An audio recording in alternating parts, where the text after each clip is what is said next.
ഇന്ന് നമ്മൾ കൊണ്ടുവന്നേക്കുന്നത് 2003 model ഫിയറ്റിൻ്റെ paleo ആണ്. കോട്രാ ജെറ്റ് എഞ്ചിനാണ് പറഞ്ഞാൽ പവർ സ്റ്റിയറിങ്ങും എ സിയും കാര്യങ്ങളൊക്കെ ഉണ്ട്. എ സി നിലവിൽ വർക്കിംഗ് അല്ല, ഗ്യാസ് ബില്ല് ചെയ്താൽ വർക്കാവും. പവർ സ്റ്റിയറിങ്ങും കാര്യങ്ങളൊക്കെ വർക്ക് തന്നെ. ഇൻറ്റീരിയറൊക്കെ ഒരുവിധം നീറ്റാണ്. വണ്ടീൻ്റെ സെക്കൻഡ് ഓണർ ആയതേ ഉള്ളൂ. മ്യൂസിക് സിസ്റ്റവും കാര്യങ്ങളൊക്കെ ഉണ്ട്. ഫ്രണ്ട് ടയർ 2 പുതിയതാണ്. ബാക്ക് ഒരു ആവറേജ് കണ്ടീഷനാണ്, ഒരു 50% ഉണ്ട്. പിന്നെ ഓവറാൾ നോക്കുകയാണെങ്കിൽ വേറെ ഷോക്ക് അബ്സർ അടിയ, ലോവർ ആം അടിയ അങ്ങനെ ഒന്നുമില്ല. 28 വരെ പേപ്പറും കാര്യങ്ങളും ഉണ്ട്. പിന്നെ എൻജിൻ റൂം ഒന്ന് കാണിച്ചു തരാം. ഇതാണ് എൻജിൻ റൂം. വേറെ കുഴപ്പങ്ങളും മേജറായിട്ടുള്ള ആക്സിഡൻറ്റ് ഹിസ്റ്ററിയും കാര്യങ്ങളും ഒന്നുമില്ല. അപ്പോൾ ഞാൻ ലാസ്റ്റ് പ്രൈസ് വന്നിട്ട് ലാസ്റ്റ് ഒരു 45 രൂപ ഇട്ടാണെങ്കിൽ നമുക്ക് വണ്ടി കൊടുക്കാൻ പറ്റും. അപ്പോൾ സ്ഥലം വന്നിട്ട് ട്രിവാൻഡ്രം കല്ലറയാണ്. ബാക്കിൽ 2 പൈനീറിൻ്റെ സ്പീക്കറും കാര്യങ്ങളൊക്കെ കൊടുത്തിട്ടുണ്ട്.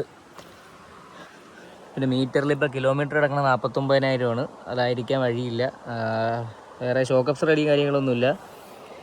അപ്പം ഇത് കണക്കത്തെ വേറെ വണ്ടി ഓവറാൾ നോക്കുകയാണെങ്കിൽ നല്ല ബോഡി ഷേപ്പും കാര്യങ്ങളും ഉണ്ട്. പിന്നെ ബോഡിയിൽ വേറെ വർക്കും കാര്യങ്ങളും ഒന്നുമില്ല. ഇതാണ് വണ്ടിയുടെ ഫുള്ള് വ്യൂ. ഇതാണ്. വേറെ പുകയോ ഓയിലടിയും കാര്യങ്ങളും ഒന്നുമില്ല. അപ്പോൾ ഞാൻ എൻ്റെ കോൺടാക്റ്റ് ഡീറ്റെയിൽ താഴെ കൊടുത്തേക്കാം. വേണമെന്നുള്ളവർ വിളിച്ചാൽ മതി. സെക്കൻഡ് ഓണർ ആയതേ ഉള്ളൂ.